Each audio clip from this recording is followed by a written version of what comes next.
አስደናቂ ነገር ሊሆን ነው ደሞ ሌላ ታምር ሊሆን ነው እንደምን ሰነበታችሁ ደህና ናችሁ እግዚአብሔር ታላቅ ነው አሜን እስቲ አንድ ጊዜ ሁላችን እንቆም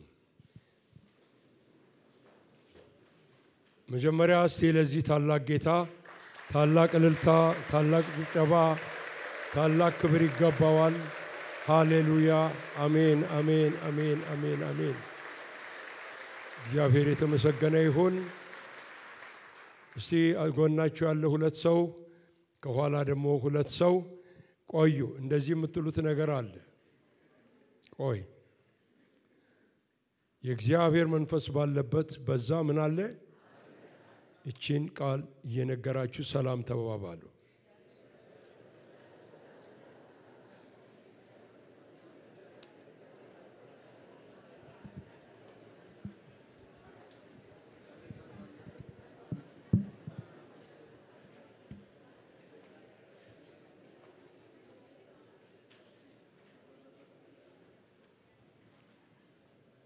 አረፍ በሉ ጌታ ይባርካችሁ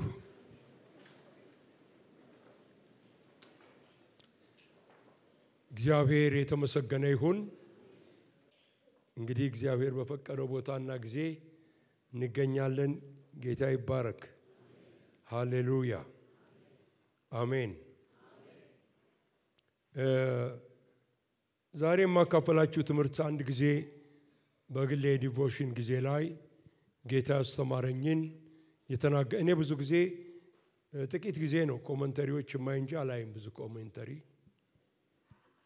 እና ያስተማረኝን በቅርብ ላሉ ወንድሞቼ እህቶቼ ለአገልጋዮች ትንሽ ቅምሻ ከቃሉ ላይ አካፍያቸዋለሁ የዛን የተብራራውን ነገር ነው እዚህ ላስተምራችሁ ላካፍላችሁ የቆምኩት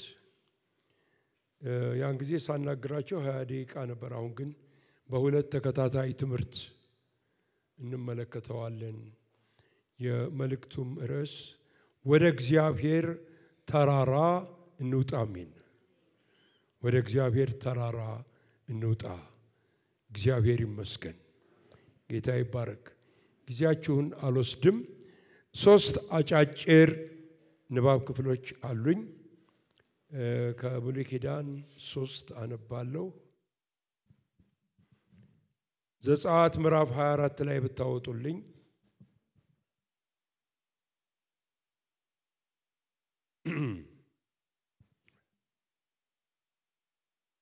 አንዳንድ ወንድሞችና እህቶች ሁለቴ ነው የሚያደምጡት ቃሉን ስለማይሰለቹ ስለማይደክሙ እግዚአብሔር ይባረክ የቃሉ ጥማት ሁሉ ጊዜ በውስጣቸው ስላለ ተቀምጠው የእግዚአብሔርን ቃል ያለ መሰልቸት ያደምጣሉ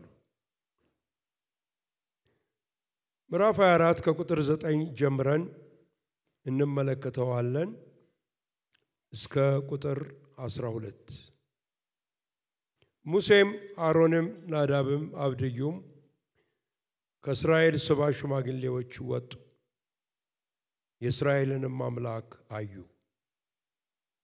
ከግሩም በታች እንደ ሰማይ መልክ የሚያበራ እንደ ብሩህ ሰምፔር ድንጋይ የሚመስል ወለል ነበር እጁንም በእስራኤል አዛውንቶች ላይ አልዘረጋም እነርሱም እግዚአብሔርን አዩ በሉ ጠጡ እግዚአብሔር ሙሴን ወደኔ ወደ ተራራው ውጣ በዛም ሆን እነርሱን ታስተምር ዘንድ እኔ የጻፍኩትን ሕግና ትእዛዝ የድንጋይም ጽላት እሰጥሃለሁ አለው ሙሴና ሎሌውም ኢያሱ ተነሱ ሙሴም ወደ ተራራው ወጣ ይላል ወደ መዝሙረ ዳዊት ልወስዳችሁ ነው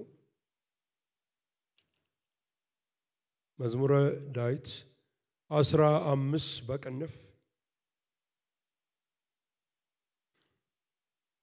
5 ቁጥር ናት ያላት ሁሉንም አነባለሁ አቤቱ በድንኳን ውስጥ ማን ያድራል? በተቀደሰው ተራራ ማን ይኖራል?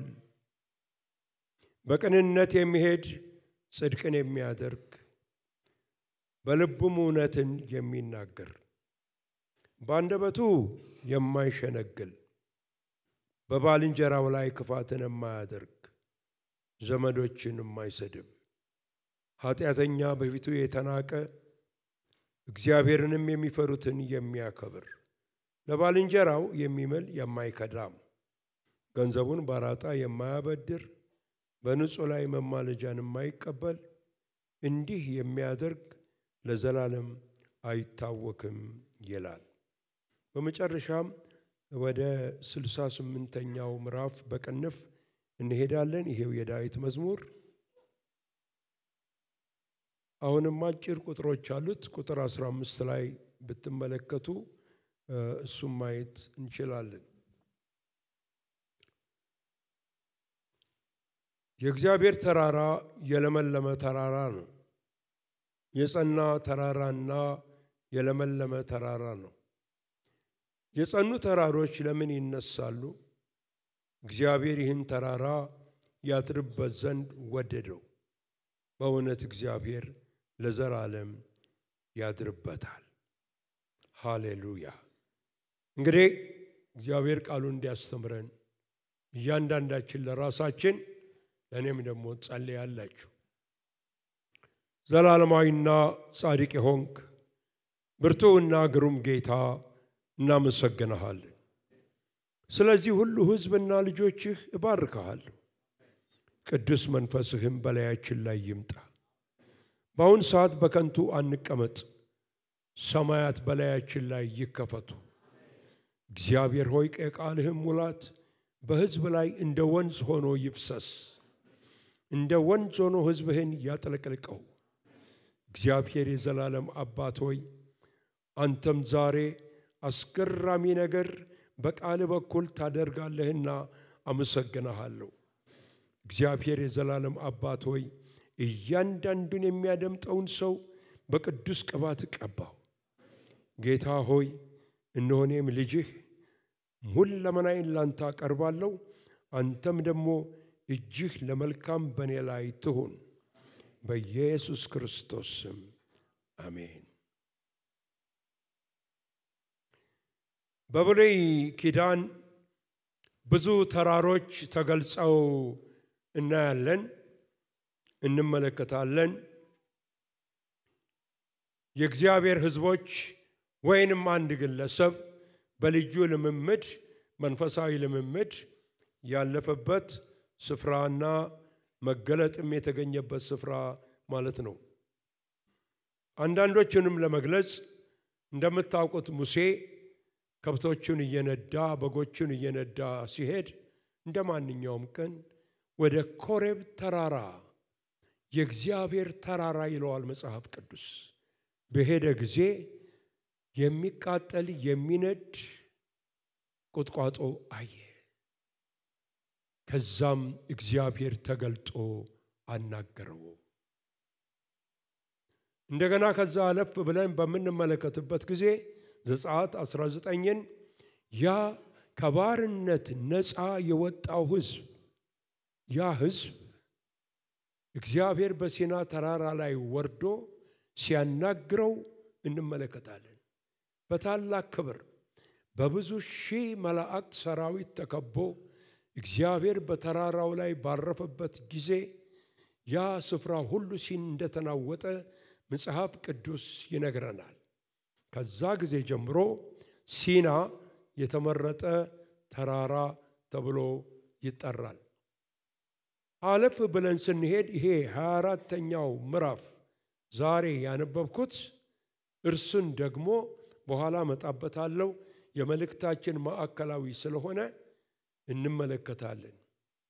ከዛ አለፍ ብለን ስንመለከት በብሉይ ኪዳን በመጽሐፈ ነገሥት ቀዳማዊ ምዕራፍ 18 ላይ በጣም የታወቀውን የቀርሜሎስን ተራራ እንመለከታለን። ያ ተራራ የእግዚአብሔር ሰው ኤልያስ ከባኦል ነቢያት ጋር የተወራረደበት እግዚአብሔርም በእሳት የመለሰበት ተራራ ነው። ያ ተራራ ነው። ወደ አዲስ ኪዳን ስንመጣ በሚቀጥለው ትምህርታችን ላይ እንመለከተዋለን። የሚቀጥለው እሁድ በዓል ነው። ከዛ ቀጥሎ ባለው ላይ ነው የምናየው። በ17ኛው ምዕራፍ ላይ ስንገልጥ ምን የሚል ቃል እናነባለን? ኢየሱስም ከ6 ቀን በኋላ 3 ደቀ መዛሙርቱን ይዞ ወደ ረጅም ተራራ ሲወጣ እንመለከተዋለን። ያንን ተራራ ታቦር ይሉታል እና እግዚአብሔር ራሱን የሚገልጥበት ተራራ ነው። እግዚአብሔር መቼም ራሱን በሜዳ ላይም ይገልጻል፣ በሸለቆ ውስጥም ይገልጻል፣ በዋሻ ውስጥም ይገልጻል። እግዚአብሔር ራሱን መግለጽ ሲፈልግ ይገልጣል። ነገር ግን በብዙ ቦታዎች ላይ እግዚአብሔር ተራሮችን እየመረጠ ሲገልጥ እንመለከታለን፣ እናያለን ማለት ነው። በተለይ 68ኛው ምዕራፍ መዝሙር ላይ የተመለከትነው እግዚአብሔር አምላክ ይህንን ተራራ መርጦታል ይላል። ያድርበት ዘንድ መረጠው። ከተራራም የሚመረጥ አለ፣ ከእንጨትም የሚመረጥ አለ። ነገር ግን የሚመርጠው ደግሞ ብዙ ለዓይን የሚማርኩትን አይደለም። ሲና ዛሬም ይታያል፣ ብትሄዱ ብትጎበኙት። ድንጋይ፣ የሰላ ድንጋይ የቆመበት ስፍራ ነው። ምንም የሚስብ ነገር የለውም፣ ደረቅ ስፍራ ነው። እግዚአብሔር ግን መረጠው። ከእንጨቶችም የግራርን እንጨት መረጠ ይላል ታቦቱን ለመስራት። የግራር እንጨት ደግሞ ጠምዛዛ እሾህ የሞላበት አስቸጋሪ ነው ለመስራትም። እግዚአብሔር ግን መረጠው። ዞሮ ዞሮ እኔና እናንተን የሚመለከት ነው። ምንም መልካም ነገር ሳይኖርብን፣ ምንም በጎ ነገር ሳይገኝብን እግዚአብሔር አምላክ መረጠን። እረ ለዚህ ጌታ ክብር ይሁንለት ወገኖች። ሃሌሉያ! ክብር ለዚህ ጌታ ይሁንለት። አሜን። ስለዚህ 2 ሐሳቦችን ብቻ ነው ከዚህ ውስጥ የማነሳው። አንደኛ ዳዊት እንደተናገረው እንዳለው በ15ኛው ምዕራፍ ላይ ወደ እግዚአብሔር ተራራ ማን ይወጣል? በቅድስና ውስጥ ድንኳን ማን ይቀመጣል ብሎ ይጠይቃል። ከዛ በኋላ ግን እንዲህ ያሉ ነገሮችን ሁሉ የማያደርግ ሰው ብሎ ይናገራል። አንደኛ የሚናገረው ስለ አንደበት ነው። ሁለተኛ ከገንዘብ ጋር በተገናኘ ጉዳይ ነው የሚናገረው። እነዚህ 2 ነገሮች ናቸው የሚጠቅሳቸው። ስለ አንደበት አዲስ ኪዳንም ይናገራል። አንደበት ኢየሱስ ክርስቶስ ምን እንደሆነ ይናገራል። ከቃል የተነሳ ትጸድቃለህ፣ ከቃል የተነሳ ትኮነናለህ ይላል።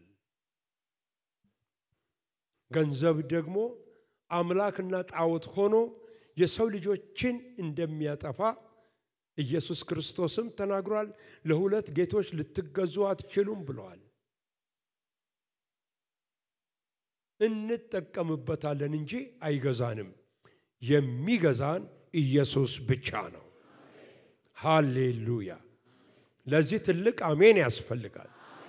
ምክንያት ስላለኝ ነው። በዘመናችን ገንዘብ ካለ ምን ችግር አለ ይባላል። ገንዘብ ግን ሁሉን አይሰጥም። ደስታን አይሰጥም፣ ሰላምን አይሰጥም፣ የዘላለምን ሕይወት አይሰጥም፣ ፈውስን አይሰጥም፣ በረከትን አይሰጥም። እነዚህን ሁሉ የሚሰጥ በመስቀል ላይ ስለ ኃጢአታችን የሞተው ኢየሱስ ክርስቶስ ብቻ ነው። ክብር ለስሙ ይሁን።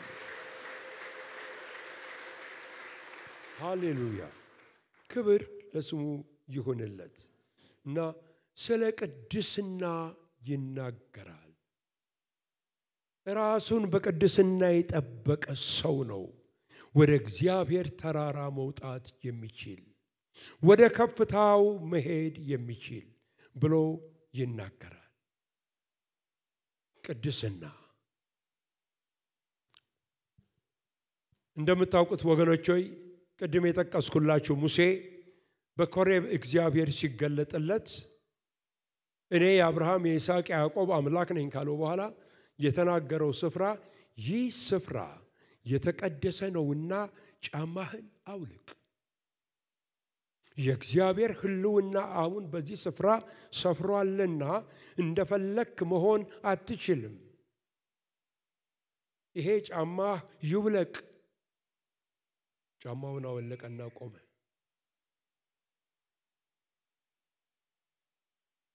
አውልቅ አዎ ወገኖቼ ወደ እግዚአብሔር ከፍታ ላይ በመንደርስበት ጊዜ እግዚአብሔር የሚለን ነገር ይሄ ነው በእግዚአብሔር ሕልውና ውስጥ ከአንድ ደረጃ ወደ ሌላ ደረጃ እየገባን ስንሄድ እግዚአብሔር ጫማህን አውልቅ ነው የሚለን የራስህን ሩጫ አቁምና እኔ የሚሰጥህን ሩጫ ሂድ ነው የሚለው ሐዋርያው ጳውሎስ በከንቱ ሮጬ እንዳይሆን በከንቱም እንዳልሮጥ እጠነቀቃለሁ አለ ወገኖቼ እኛ ሕይወታችንን ለኢየሱስ ሰጠን ስንል የሕይወታችንን አጀንዳ የሕይወታችንን እቅድ የሕይወታችንን ፕላን አውጪ አርገን ሰጥተነው ነው ልብ በሉ እውነት ነው የሚል እስቲ አሜን ይበል አዎ እውነት ነው ይሄንን ያልነው ኖርንበት አልኖርንበት ያልነው ከእንግዲህ ወዲህ ይሄን ሕይወቴን ምን የምትል የምትመራ መውጣት መግባቴን የምትቆጣጠር አንተ ነህ ብለን ነው ለጌታ ወገኖች ሆይ አሳልፈን የሰጠነው በሌላ ስፍራ የምንመለከተው በኢያሱ መጽሐፍ ላይ ነው ይሄንኑ ጫማህን አውልቅ የሚለውን ድል ያደረገ መጣና ኢያሪኮ ጋር በሚደርስበት ጊዜ በታላቅ ቅጥር የተከበበች አገር ስለነበረች ለዚህ ጀነራል ትልቅ የራስ ምታት ፈጠረችበት እቅድ ለማውጣት ተነሳ በሩቅ ሆኖ እየተንቆራጠጠ ይመለከታታል ይሄን ግንብ እንዴት ነው የምናፈርሰው ይሄን ቅጥር እንዴት ነው ዘለን የምንገባው አንድ ትጥቆ የተሟላ አስፈሪ የሆነ ሰው ተገለጠለት ኢያሱ አንተ ከኛ ወገን ነህ ወይስ ከጠላቶቻችን ወገን ነህ ብሎ ጠየቀው እኔ የሰራዊት አለቃ ሆኜ መጥቻለሁ ወዲያውኑ የእርሱን ጀነራልነት ሻረውና አሁን ጀነራልና መሪው እኔ ነኝ አለው የለህም በቃ ያንተ ተሽራል አለቃው እኔ ነኝ መሪው እኔ ነኝ ጦርም ማስከተት እኔ ነኝ ፊት የሚሄድ እኔ ነኝ እቅዴና ፕላኔ አይከሽፍም ኢያሪኮም ግንቧ ይፈርሳል ሆነ ምክንያቱም እቅድና ፕላኑን ሁሉ ሰጠው አው ወገኖቼ የራሳችንን ሩጫ የራሳችንን እቅድ ይዘን ቁጭ ብለን እግዚአብሔር ሆይ ባርከኝ መታዘዝ እግዚአብሔር እስከ ሰዎች ጋር ቃል ኪዳን የገባበት ቦታ ላይ ሁሉ የምናየው አንድ አስደናቂ ነገር ሰዎችን እንዲታዘዙ ሲጠይቃቸው ሲታዘዙት ነው ከአብርሃም ጀምሮ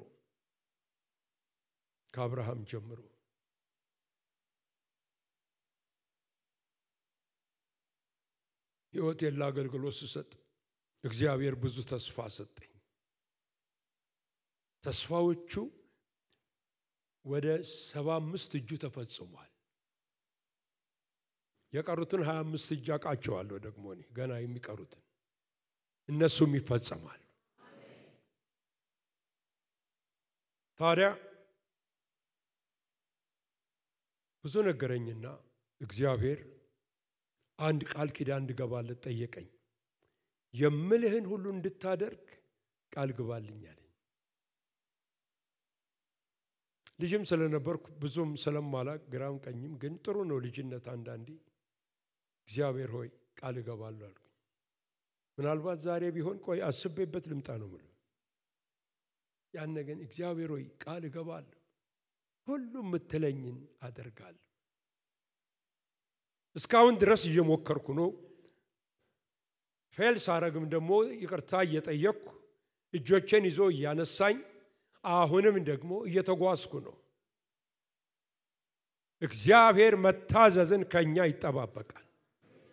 ከትንንሽ እስከ ትልልቅ ነገር መታዘዝን ከኛ ይፈልጋል። አያችሁ ለዚህ ነው እዚህ ቃሉን እንሰማለን፣ እዚህ እናመልካለን፣ እዚህ ብዙ ስርዓቶችን እንፈጽማለን። ከዚህ ስንወጣ ግን በቤታችን ቃሉን እንረሳዋለን። አንደበታችን ይለወጣል። አንደበታችን ይለወጣል። አንድ ሰው ምን ብሎ ጸሎት ርዕስ ይጠይቃል። እኔ ባካችሁ ስለ አንድ ቤቴ ጸልዩልኝ አለ።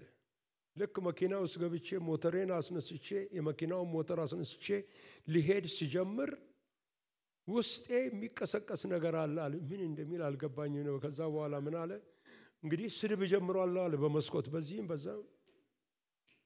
አንዳንዴ እንደተራገምኩ ነው የምገባው አለ። በቤተ ክርስቲያን ቆይቼ ነው የሚለው። አዎ ቤታችን፣ ህይወታችን፣ ኑሯችን ውስጥ መታዘዝ እንዲኖር እግዚአብሔር ይፈልጋል። ይርዳን ጌታ በእውነት ወገኖቼ ሆይ ይርዳን። ስለዚህ እግዚአብሔርን መታዘዝን ሲጠይቅ እናየዋለን፣ እንመለከተዋለን። በተለይ እነዚህ የጠቀስኳቸው ሁለት ነገሮች አንደበት፣ ገንዘብ ብዬ ያልኳቸው ነገሮች ወገኖች ሆይ ድንጋይ ከወረወራችሁ በኋላ ልትመልሱት አትችሉም። አትመልሱ ወረውራችሁታል ልትመልሱ። አንደበትም እንደዚሁ ነው። ጥፋት ነው የሚፈጽመው። ጥፋት ነው የሚፈጽመው። በዚህ አንደበታችን እንድንባርክ፣ እንድንፈውስ፣ የህይወትን ቃል እንድንናገርበት እግዚአብሔር ጠርቶናል። በዛው አንደበት ደግሞ ሰዎችን ለመኮነን፣ ለመሳደብ ብዙዎች በአንደበት ነው የሚስቱት ወገኖች። ዝምታን ኢየሱስ አስተምሮናል። በከሳሶቹም ፊት ዝም ማለትን ኢየሱስ አስተምሮናል። እግዚአብሔር ይባረክ። በሁለተኛ ደረጃ ለመጣበት የምፈልገው ነገር እነዚህ በ24ኛው ምዕራፍ ላይ የጠቀስኳቸው ያነበብኩት ክፍል እነዛ ሰዎች በዛ ቦታ የሆኑበት ምክንያት ምንድነው? የተቀበሉትስ ባርኮት ምንድነው የሚል ነገር ነው እንድንጠይቅ የምፈልገው። ቃሉ እንደሚነግረን እግዚአብሔር ሙሴም ካንተ ጋር ያሉትን 3 ሰዎች ዋና ዋና አገልጋዮችን 70ዎቹን ሽማግሌዎች ይዘህ ወደ ተራራ እንድትመጣ እኔ ጋር እፈልጋለሁ አለው። ሌላ ጊዜ ያለውን ተመልከቱ። በ19ኛው ምዕራፍ ላይ ያለው ምንድነው? ማንም ሰው ካንተ በስተቀር በዚህ አካባቢ እንዳይታይ ነው ያለው።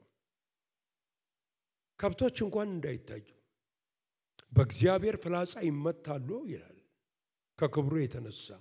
አሁን ግን ይምጡ ይላል እግዚአብሔር። ይምጡ ይዛቸው ነው። ሙሴም እንደገናም ደግሞ እነዚህን ሰዎች ይዞ በአጠቃላይ 74 ሰዎች ይዞ ወጣ። በዛ ጊዜ እንደሚባለው የእስራኤላውያን ቁጥር ወደ 2 ሚሊዮን ይደርስ ነበር ይባላል። 2 ሚሊዮኑን ህዝብ ወደዛ ትተው እንዲመጡ ጠየቃቸው። ከህዝቡ መካከል እንዲወጡ እግዚአብሔር ፈለገ። ወደኔ ኑ ወደኔ ብሎ ወደዛ ተራራ ላይ ወጡ። የሆነው ምንድነው?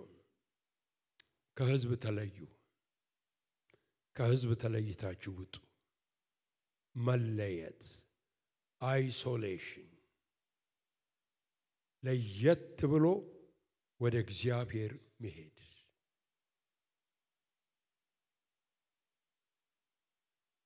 እኛ ብቸኝነትን በልዩ መንገድ ነው የምንተርከው። ብዙ ጊዜ በጥሩ አይደለም የምናነሳው። ሁሉ ጊዜ ግን መልሱ እሱ አይደለም።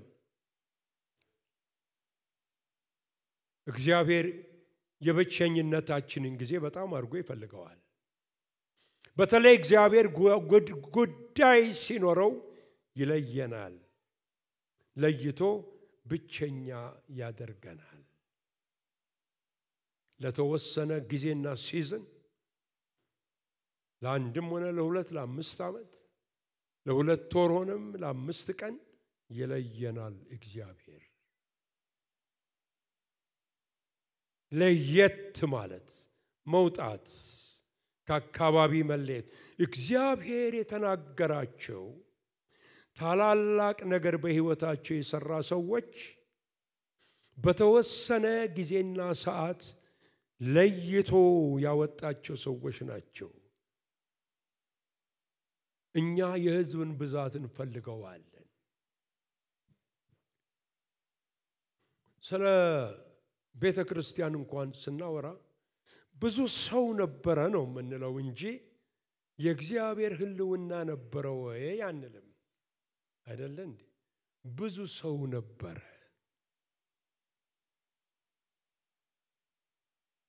እግዚአብሔር ይሄን እንድንማር አውቆ ነው መሰለኝ ደግሞ ለየት ባለ መንገድ ትንሽ ሆነን በምንገኝበት ጊዜ ራሱን ይገልጻል።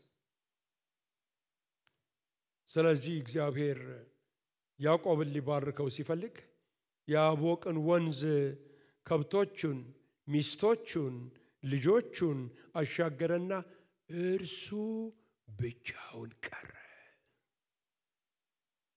ብቻውን ቀረ ያዕቆብ። ብዙ ጓዝ የነበረው ሰው ብቻውን ቀረ።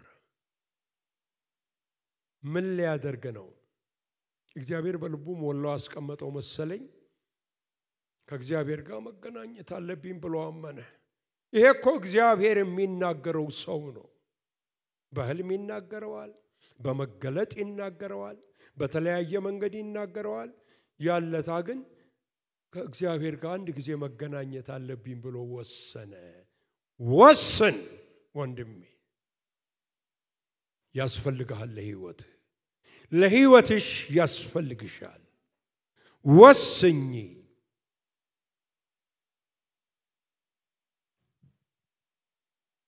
እስቲ ብቻዬን ሆኜ እግዚአብሔርን ልፈልገው በይ። በሌሊት መጥቶ ጌታ ሲቀሰቅስህ ብዙ ምስጢር አለው። ወይ ዛሬ እንቅልፍ አጣሁ እንላለን። እንቅልፍ ማጣት አይደለም ጉዳዩ።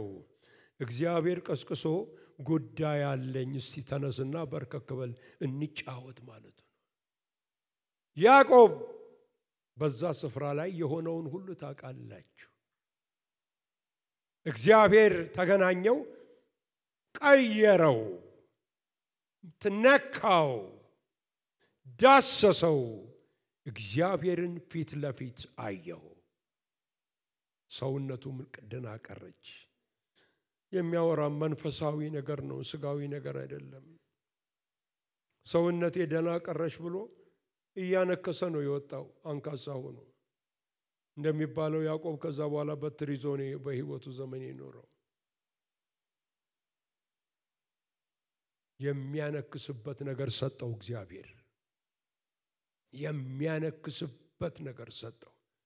ሩጫው ቀነስ ማለቱ ነው። ሯጭ ነበር ማን ይችላል? ሯጭ፣ ፈጣን ሯጭ። ሶስተኛ ምርኩዝ ነበር።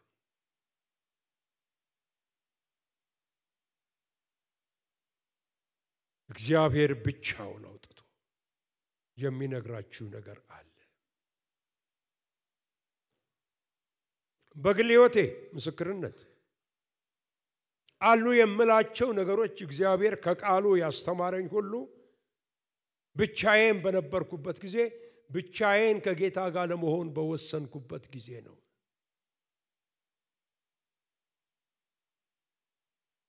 እዚህ ውስጥ ይሄ ልምድ ያላችሁ ሰዎች ካላችሁ እግዚአብሔር ይባርካችሁ። ማለት አለኝ ልምድ በማለዳ ሌሊቱን 9 ሰዓት 10 ሰዓት የመነሳት ጥሩ ነው። እስካሁን ምንም ያው ጸልያችሁ ነው የምትመለሱት። አንድ ቀን ግን በድንገት ጌታ ወደ አንተ ይመጣል፣ ወደ አንቺ ይመጣል።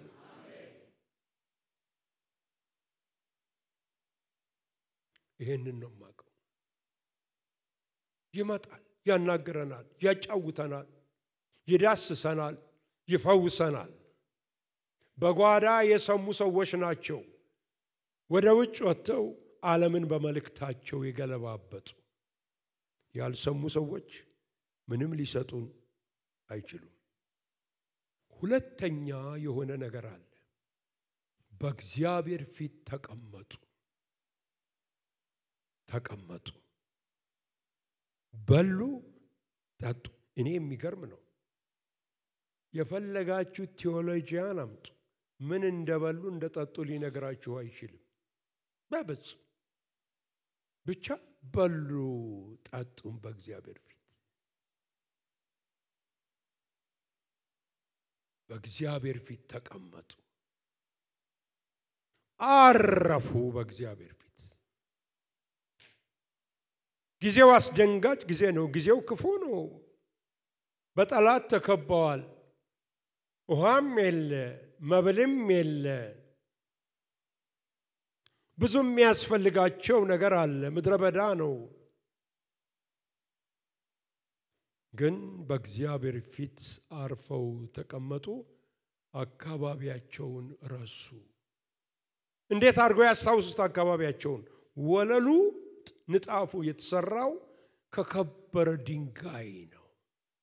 አዩት በአይናቸው። በዚህ ምድረ በዳ እንዲህ ያለ ነገር አለ ወይ ይላሉ።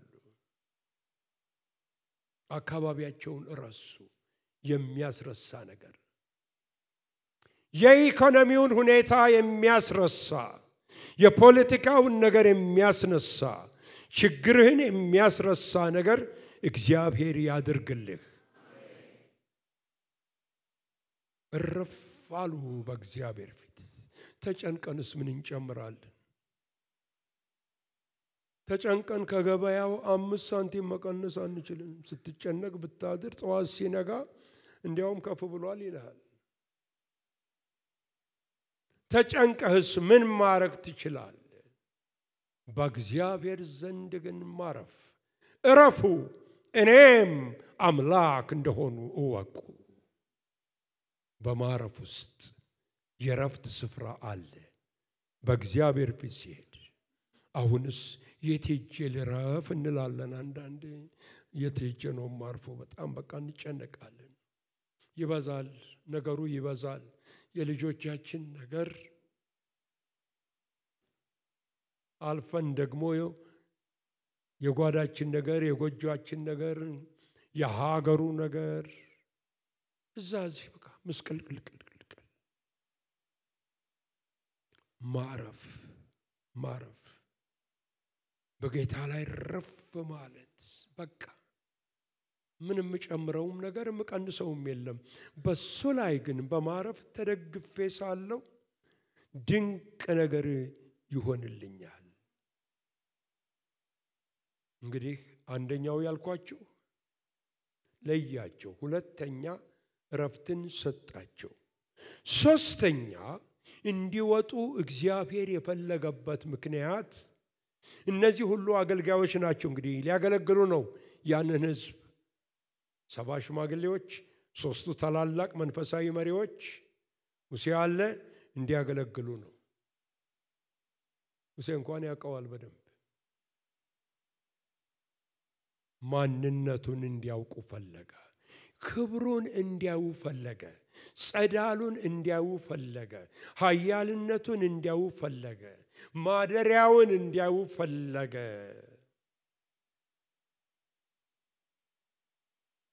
ልንገራችሁ ሰው የሚያስፈልገውን ሁሉ እግዚአብሔር ያደርግለታል ሁሉ ጊዜ ያደርግልኛል እኔ አያደርግልህም አንተ አገልጋይ ለእናንተ ያደርጋል ለሁላችሁም ያደርጋል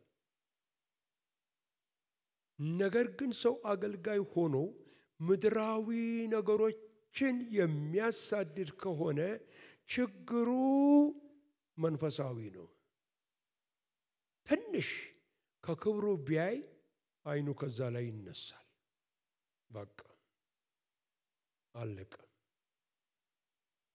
ኢየሱስን በክብሩ ካየኸው በኋላ ምን ትፈልጋለህ የሚቀጥለው ትምህርት ላይ እንደምናየው ለኛ ለሶስታችን እዚህ መሆን ይሻለናል በድንኳን ውስጥ እንኖራለን በድንኳን ብቻ አንተ ከኛ ጋር አሁን በክብርህ እንዲያውቁት ሰው ሊያገለግለው የሚችለው አምላኩን ባወቀው መጠን ነው ስታውቀው እንደዛ ያትሆናለህ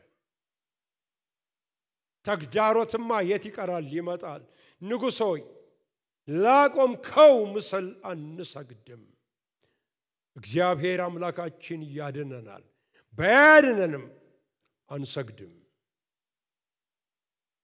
ለዛ ኃይለኛው ንጉሥ ይሄን ማለቱ ችግር ነው አምላካቸውን ያውቁ ነበር እግዚአብሔር እንድናውቀው ይርዳን በክብሩ በኃይሉ በስልጣኑ በማንነቱ እንድናውቀው ይርዳን ስናውቀው ምስክርነታችን በጭንቀት አይደለም ተዝናንተን እኔ ወዳጅ አለኝ በጣም ወደው ሰው አለኝ አሜሪካ ውስጥ የእምነት ጸጋ በርግጥ አለው ግን አምላኩን ስለሚያውቅ በመስሪያ ቤት ውስጥ ሰዎች ሲታመሙ ጌታ እኮ ይፈውሳቸዋል ይላል ኑ እኔ የምወስዳችሁ ቦታ አለ ትፈውሳላችሁ ይላል አንዳንዴ አሜሪካ ውስጥ እንዲህ ስትል መስሪያ ቤት ውስጥ ነው ምልህ ይነጋገሩብሃል ይህ ሰውዬ ትንሽ ጭንቅላቱ ታማሚ ሳይሆን አይቀርም ይላል ከመስሪያ ቤቱ 2 ካንሰር ያለባቸውን ሰዎች ይዞ መጣ የመጀመሪያ መጣው ወንድ ነው 2 ደቂቃም አልጸለይም ትሞታለህ የተባለ የመቃብር ቦታውን የት እንደሚሆን ያዘጋጀ ሰው በሚሞቱበት ቀን እነማን እንደሚናገሩ የተናዘዘ ሰው ይሄው 5ኛው ዓመት መጣ መስሪያ ቤት ውስጥ ይሰራል ኢየሱስ ጌታ ነው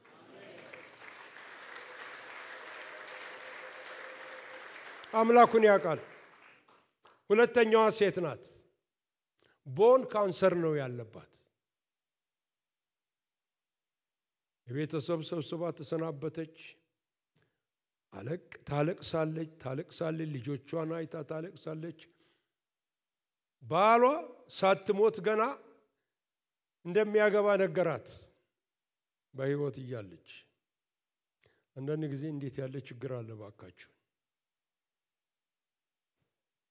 ይዟት የመጣ ጊዜ አጭር ጸሎት ችኛዋ ደግሞ ኃይል አለፈባትና መቆም አልቻለችም ወደቀች አነሷት አንድ ቃል አለችኝ ፓስተር አያም ታሽድ አለች ተነክቻለሁ አለች 6ኛ ዓመቷ በህይወት አለች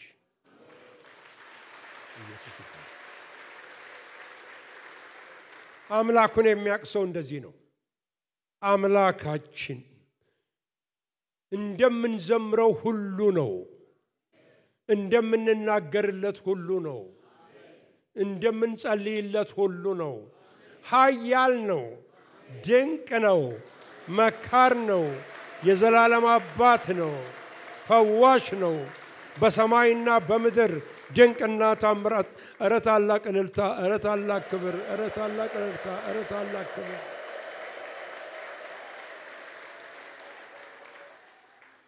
ታዲያ ይሄን ጌታ ብታገለግል ይቆጫል እንዴ ይሄን ጌታ ማገልገል ይቆጫል እንዴ ይቆጫል ሕይወት እንደው እንዲህም ያልፋል እንደምናምንም ያልፋል ይሄን ጌታ ግን ስታገለግለው እወቀው አምላክህን እወቅ አምላካችንን እንወቀው አለ ሁሌ በክብር አለ እኔ አንዳንድ ጊዜ አፍራለሁ ይሄንን አልናገርም ያየሁትን እላለሁ ምክንያቱም ሰዎች በዛባቸዋል ብዬ እላለሁ አለ እግዚአብሔር በሙላትና በክብሩ እኮ በመካከላችን አለ የኛን እምነት ነው የሚፈልገው እምነት ታላቅነቱን አውቀን ጠጋ እንድንል እግዚአብሔር ይፈልጋል የመጨረሻውስ ምክንያቱ ምንድነው ሙሴ አንድ ሙሴ ነው ሌሎች አገልጋዮች አሉ ከሱ ጋር በጣም ብዙ የሆኑ እሱ የተለማመደውን ክብርና ቅባት ካልተለማመዱ አንድ አይነት ልምምድ ውስጥ አንድ አይነት ቅባት ውስጥ ካልገቡ መነጋገር አይችሉም ነው የምላችሁ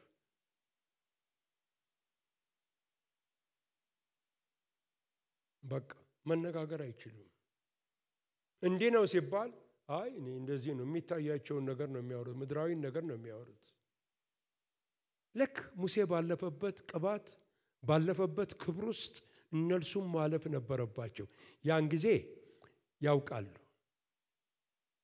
120 የሚያሉ ሰዎች በዛ ቤት ውስጥ ነበሩ መንፈስ ቅዱስ በሳት አምሳያ በላያቸው ላይ ሲወርድ ተመለከቱት ሁሉም መንፈስ ሞላባቸው በሌላ ቋንቋዎችም ተናገሩ ሁሉም እግዚአብሔር አንድ ያድርገን ወገኖች በመንፈስ አንድ ያድርገን በቅባት አንድ ያድርገን በልምምድ አንድ ያድርገን ሃሌሉያ ኑ በቃና እንበል ትንሽ ከፍ ወዳለው ተራራ እንውጣ ከፍ ወዳለው ነገር ውስጥ እንግባ በቃ እንግባ ወገኖች ሆይ ኢየሱስ መምጣቱ ነው በቅርብ ጊዜ የአሜሪካን ፕሬዝዳንት ምን አሉ ሲናገሩ ሶስተኛው ዓለም ጦርነት ሊጀመር ይችላል ነው የቀረው አሉ ብዙ ሚስጥር ያውቃሉ እችኛል ነው የቀረው መጀመሩ ነው አሉ ያላቸውን ፍርሃት ተናገሩ ዓለም እኮ ተናወጠ ወገኖች በጥቂት ቀናት በቃ ፖሊሲዎች ሲለዋወጡ ደንቦች ሲለዋወጡ አሜሪካ እንደዚህ የሆነ ነው አሁን ያ የአሜሪካ ደግሞ ሁኔታ ሀገርን ሁሉ እየነካ ነው ሰው ሁሉ እየተናወጠ ነው እየተናወጠ እየተጨነቀ ነው ምድር ብትነዋወጥ ተራሮች ወደ ባህር ልብ ይወሰዱ አንፈራም እውነት ነው የምትሉ አሜን በሉልኝ ወገን ያርግልን የሆነልን የፈጸመልን ኢየሱስ ጌታ ነው ለኛ እንደሆነ የቆረጠው ሲመጣ አንድ ገዢ ነው የምናውቀው አንድ ንጉስ ነው የምናውቀው እርሱም ንጉስታት ንጉስ የጌቶች ጌታ ተብሎ በነጭ ፈረስ ላይ ሆኖ የሚገለጠው ኢየሱስ ክርስቶስ ሃሌሉያ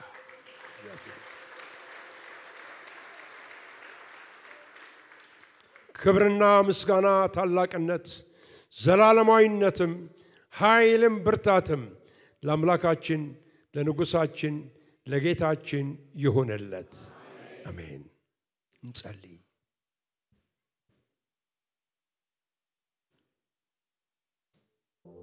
በተረፈ ክርስቲያኖች እንግዲህ ዛሬ ይሄ ተካፈነው ቃል አያስፈልገኝም የሚል ሰው ያለ አይመስለኝም። የሚያስፈልገው ሁሉ ይቆምና ጸሎት ጸልየን በቡራኬ እንለያያለን። ጌታ ያድነናል፣ ይፈውሰናል፣ ይደርስልናል። እንጸልይ።